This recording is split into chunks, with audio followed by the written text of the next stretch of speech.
अस्सलाम वालेकुम। Fourth year, chapter number 16, बाब सुजूद तिलावत। बिस्मिल्लाहिर्रहमानिर्रहीम।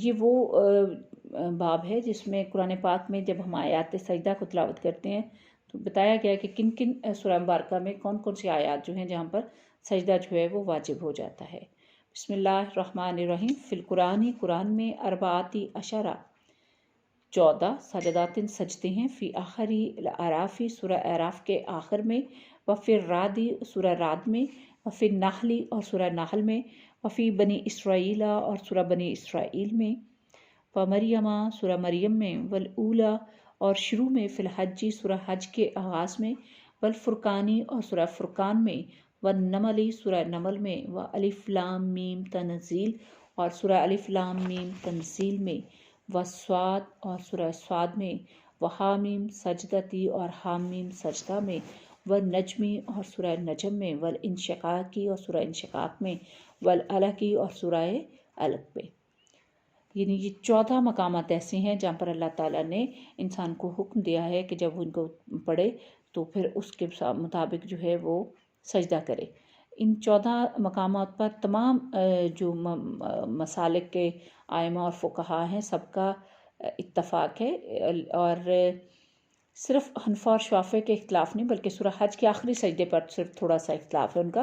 अहनाफ़ के नज़दीक सूरह हज की आयत जो है या अय्युहल्लज़ीना आमनू रुक्कऊ वस्जुदू वाबुदू रब्बकुम, के अहले ईमान रुकू करो और सजदा करो, अपने रब की इबादत करो वाली आयत में नमाज का हुक्म है और सजदे का एक जुज़ है, इसलिए सिर्फ सजदे का हुक्म नहीं है।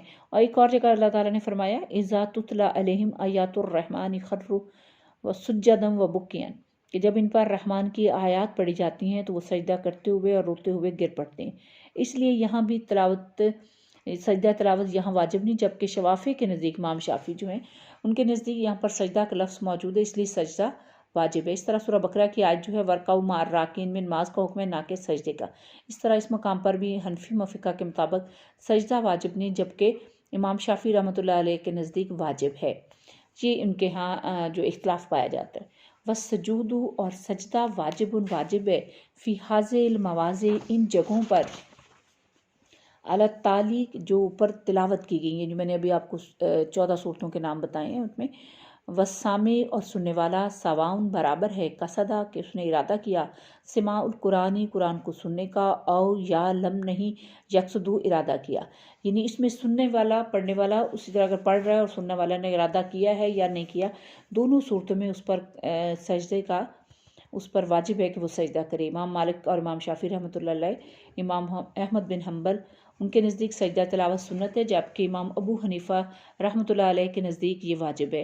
अगर हाज़रीन में से किसी ने इसको सुना हो तो ये तीनों आइमा के नज़दीक सजदा ज़रूरी नहीं, जबकि इमाम अबू हनीफ़ा रहमतुल्लाह अलैह फरमाते हैं कि उनके नज़दीक ऐसा करना ज़रूरी है कि क्योंकि उसकी बुनियाद वो इस आयत सजदा पर रखते हैं, इस आयत पर रखते हैं कि जब आदम सजदा की आयत पढ़कर सजदा करता है तो शैतान रोता और दूर चला जाता है और कहता है कि हाय अफसोस, इब्ने आदम को सजदे का हुक्म मिला तो उसने सजदा किया और मुझे हुक्म हुआ तो मैंने ना किया, सो मेरे लिए जहन्नम है। यानी इसी बेस पर सजदा ना करने के इनकार पर ही शैतान को रांदा दरगाह किया गया, उसको जन्नत से निकाला गया और वो शैतान के उसको नाम जो है, उसको टाइटल जो है वो मिला। इसलिए शैतान की मुखालफत मोमिनों पर वाजिब और इसका इनकार जो है करने वाला कुफ्र करने के बराबर है। इसके अलावा हज़रत उमर बिन इब्ने उमर रज़ियल्लाहु अन्हु का कौल है कि असजदा तो अला मन सामे आहा, कि जो सुने उस पर सजदा, यानी जो तिलावत सजदा सुनेगा उस पर सजदा वाजिब है। नबी सल्लल्लाहु अलैहि वसल्लम ने मक्का में जब सूरह नजम की आयत सजदा तिलावत की तो मुसलमानों और मुश्रिकों दोनों ने सजदा किया। इससे सजदा तिलावत का वजूद जो है बाखूबी साबित हो जाता है कि जिसने जो सुन रहे थे या इरादतन या बगैर इरादे सब ने सजदा किया।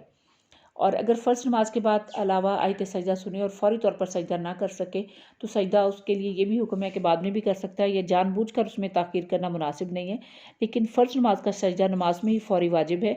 अगर नमाज के दौरान कोई आपने आयत सजदा पढ़ी तो उसके वक्त फौरी तौर पर ही उसको जो है सजदा जो है उसके लिए किया जाएगा। अभी ये चैप्टर जो है मुकम्मल हुआ, फिर इससे आगे हम पढ़ेंगे कि कौन सी नमाज में आयत सजदा किस तरह पढ़नी चाहिए, और अगर एक ही सिटिंग में आपने बार बार आयत सजदा को तिलावत किया तो उसके लिए क्या हुक्म है। इंशाअल्लाह ताला अगले लेक्चर में हम ये सब चीज़ें देखेंगे।